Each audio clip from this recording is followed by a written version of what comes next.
Hello everyone, my name is Tim and this is the Silver Coder, and we are continuing our series in relation to programming in modern Pascal.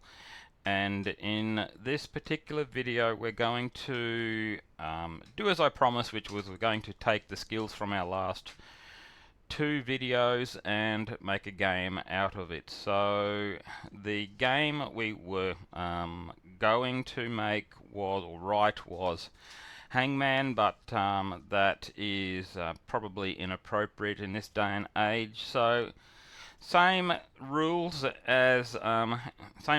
but it's called Mice and Stairs. So imagine that you are in your house and the mice are at the bottom of the stairs, and every time that you get a word wrong, the mice, go up the stairs one step closer to the door. There are so you have 8 guesses, so that means 8 steps, and every time you get, like I say, a letter wrong, the mice go one up to the stairs, and if you don't guess the word, in time, or you get 8, wrong guesses, then the mice will, escape into your house. So, so remembering in our first video, we looked at the structure of the program. So we have a programmer, users, clause, functions, and a begin and an end. And in the second video we looked at variable types. So we looked at integers, and we looked at floating point numbers and characters.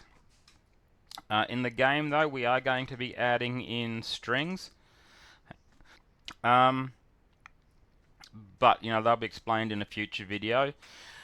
And like I said, we're going in the most recent video we looked at if statements and loops, and we're going to combine all of these ideas to create the Hangman game, or the Mice and Stairs game. So in our main routine, so down the bottom here I did actually put in some let's call it pseudocode here for what has to happen in the game. So I guess the first thing is, when you think of a game or a word guessing game, you need to find or have a word to be found or to be looked up as a secret word that you're trying to guess. And then the other player will have to, give a letter, and either that letter will be in the word or that letter is not in the word.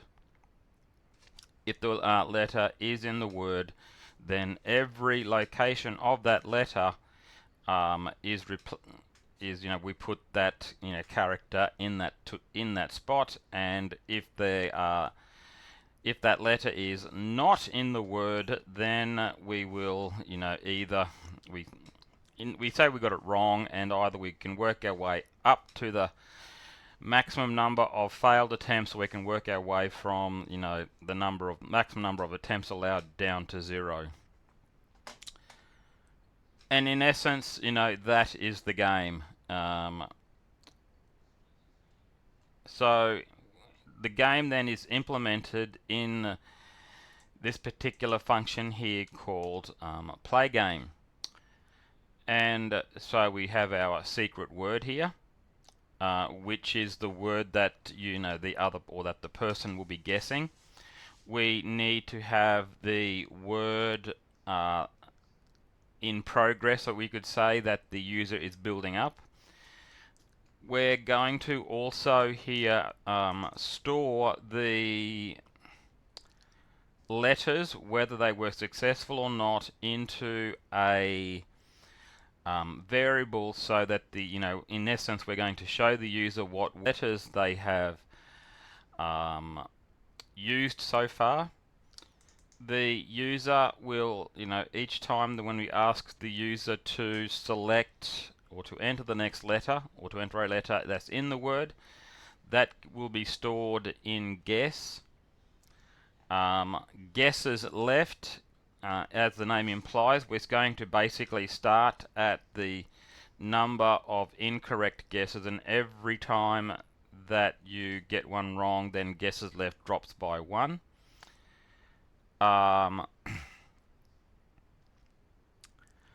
The I variable is an integer, and it will be used in various looping functions, within the game. And finally, we will have an update counter, which is basically going to indicate, how many times a letter was inserted into a word per, iteration, shall we say.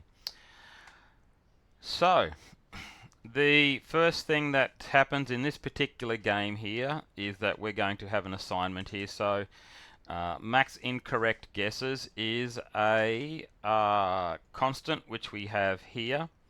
And like I said, we're going to call that 8. So if we wanted it to be, let's say, 10 stairs, or if we wanted to make it easier, we could have, say, 12 guesses, or we could make it harder and drop that down to 6 if we wanted to. So, and in actual fact, the level difficulty is something that you might want to consider adding in as an extension to the program. But here we got 8. We're going to give the person have 8 wrong guesses before the game is over. Next, we have a little welcome message, and it says, "Welcome to Mice and Stairs game. You have 8 tries to guess the word before the mice escape into your house. Each time you guess incorrectly, the mice go up 1 stair towards the open door." Dun dun dun.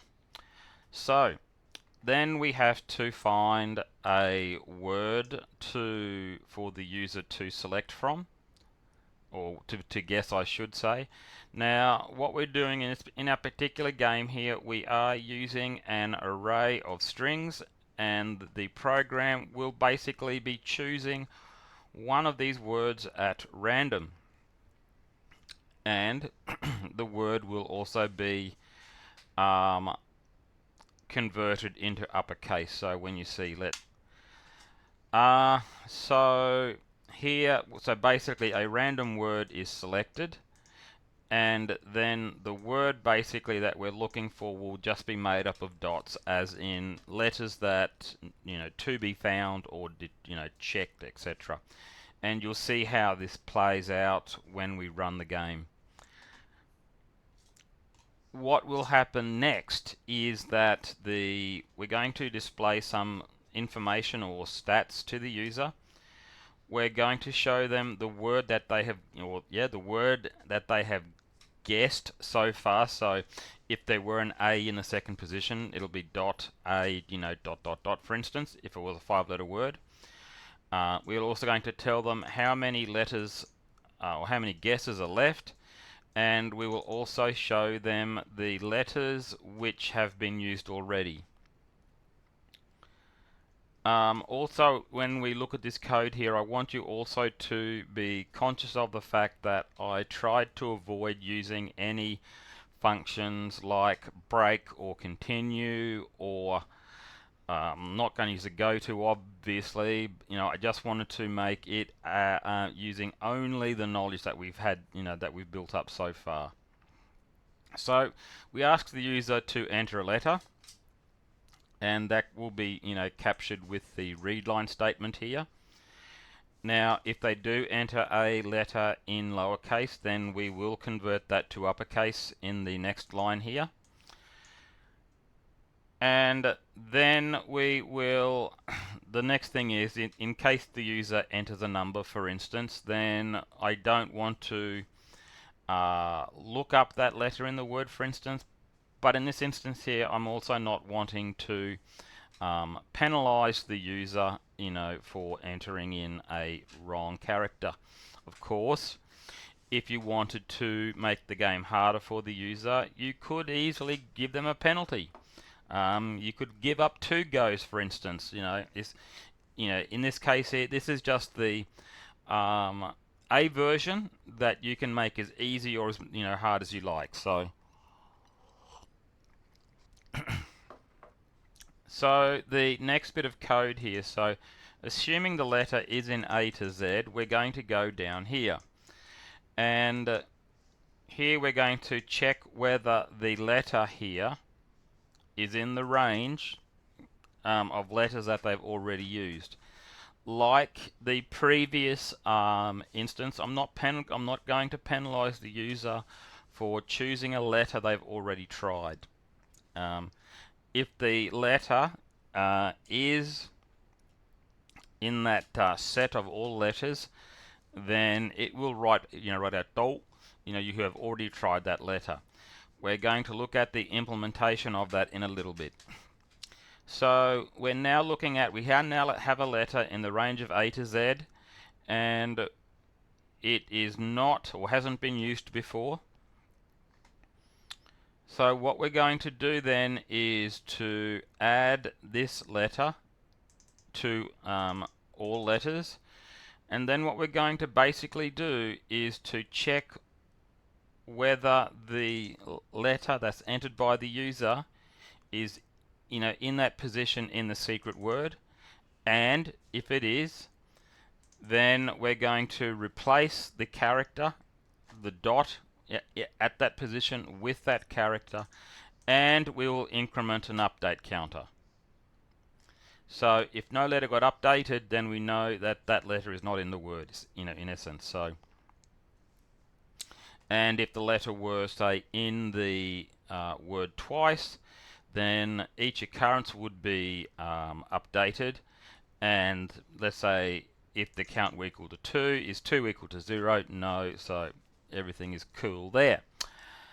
And so when we come down to here, if there's no letter updated in the word, then when left with the case that, well, okay, it's for lack of a better word, call it a bad guess.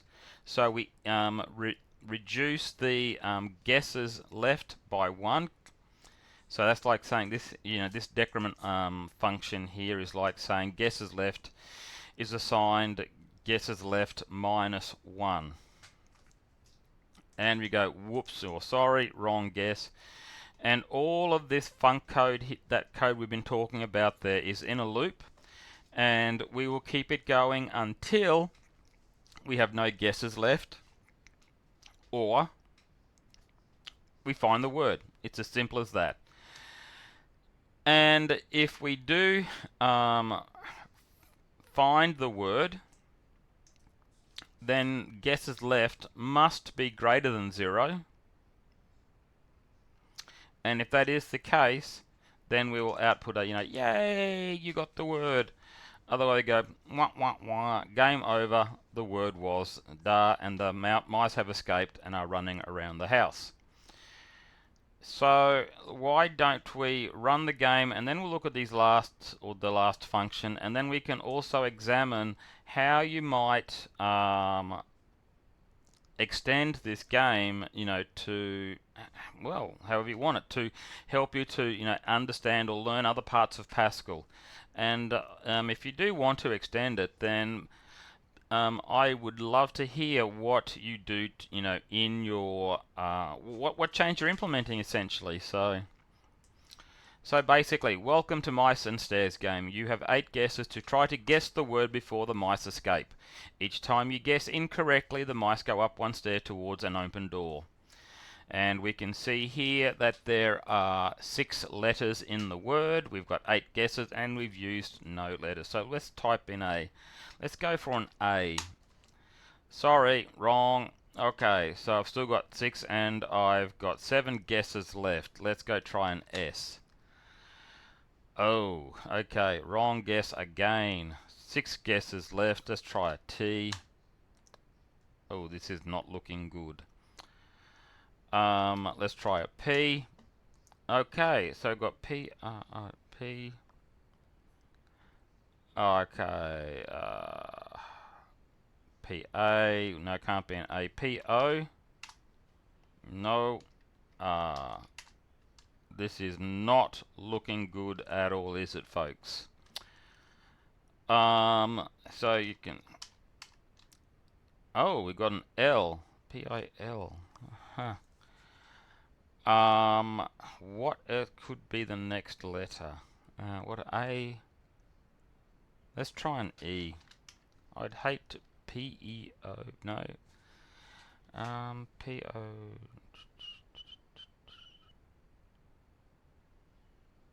Should we cheat? Let's go for I. Nope. A, E, I, O. Wonder if there's a U in it then. P, U. Hang on. P, O. I know what the word is, I think, because... Puzzle. Woohoo! We got it right. Look, I do know the word, but I could so easily have messed it up there, and it was... Oh, the mice have all escaped. But you can see here how... I don't want to say how little code is needed, but you can see here how you can make quite a good little game, even if it is, like with a console. And I can tell you that my heart was racing a little when I got down to 3 and 2 guesses. So the function here, so I'm using a function here called string contains, and basically what this function will do is look up this string here for this character, and if it's found it will return true. If it's not found, it will come down here and return false. So in the case of when it's looking up a word like P in puzzle, it will check whether there is a P in the first position, and if there is, it would return true. If when I entered A and A wasn't in the letter, it would have gone through every character in the secret word, find out there was no match, and it would have returned false there. So that is essentially that is all this function here did. And once we detect that, well, okay, it's the letter is not had not been used yet, well then it would then go through that process. So that's about it for the actual game. So what could you do using the knowledge that you have? Put a question mark there. I would just have to think about that one, because I do have a list of things up here that you could think about in terms of the game slightly. So for example, you could say that if you got the word within, let's say, such that you've got, let's say, only one wrong guess, then you might give yourself, let's say, 7 points based on the number of guesses left. So the number of guesses left becomes the number of points you get. You could, and then if you combine that, say, with asking the user, do you want to play again, type question, then you have the option of building up a score and building up a score until either A, the user decides they don't want to play again, or they quit halfway through, or something of that nature, where you can keep track of their scores. You could also allow the user to get hints, as in by a letter. So if they ask for a hint and you let's say, okay, the word contains an... you could say, do you really want to buy a hint? And you say yes, and you give them a letter, and the cost of that letter is also a guess. So they get, it's like saying they lose a guess, but they do get a letter for that. And that's about it for this video. I hope you got something from it. If you do have any questions, you can send me an email or hit me up in the comments down below, and I will reply to them. If you like the video, hit that subscribe button, and don't forget to hit the notification bell as well. And until next time, happy coding, and I'll see you then. Bye.